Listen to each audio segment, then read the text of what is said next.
Friday, 10 July 2026. 3 Asia-Pacific AI stories before your first coffee.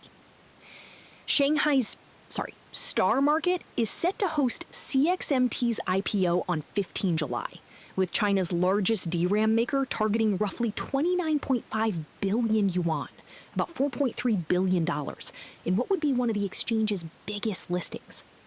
CXMT now ranks as the world's 4th largest DRAM producer, with approximately 8% market share, and first quarter revenue surged around 719% year-on-year.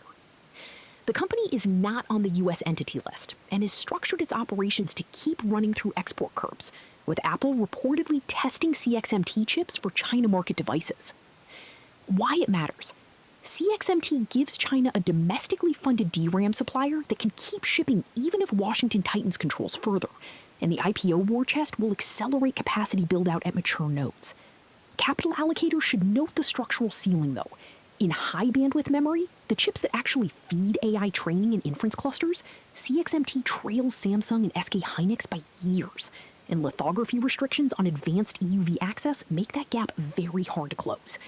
For Korean memory giants, the near-term competitive pressure sits in commodity DDR4 and DDR5, not in the HBM3E and HBM4 tiers where AI margins concentrate. The second-order effect to track is whether CXMT's scale in standard DRAM compresses pricing enough to squeeze smaller non-Chinese fabs out of the commodity segment entirely. So Meta began charging for its AI products in late May, rolling out a consumer subscription tier called Meta One Plus at $7.99 a month and a premium plan at $19.99, while keeping basic Meta AI free.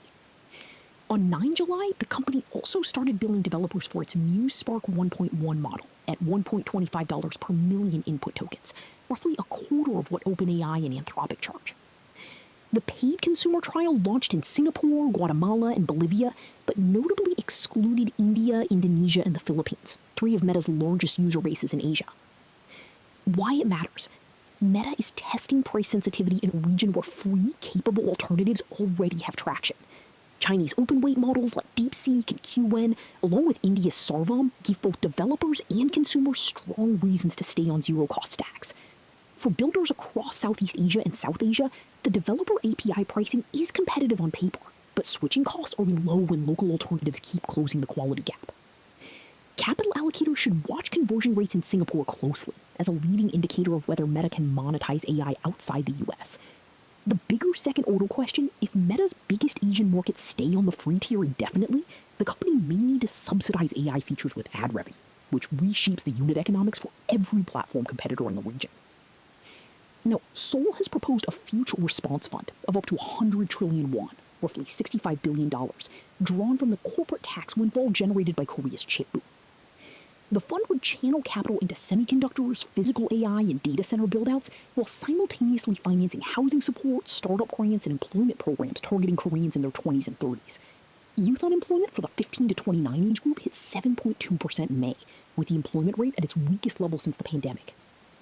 If legislated, this would be one of the largest single sovereign commitments to AI infrastructure anywhere in Asia, rivaling the scale of national programs in Japan and Saudi Arabia. Korean chip giants and data center developers would feel it forced through direct procurement demand, while AI startups could gain a new public funding channel at a time when private venture rounds in Seoul have tightened. Capital allocators should watch 2 things: whether the fund gets an independent manager or sits inside a ministry, which determines deployment speed, and whether parliamentary oversight requirements slow disbursement past the current chip cycle window. The political linkage between industrial AI spending and youth jobs also sets a precedent that other aging Asian economies, notably Japan and Taiwan, may replicate if it gains traction. That is your AI in Asia briefing for today. Stay sharp, build well, see you tomorrow.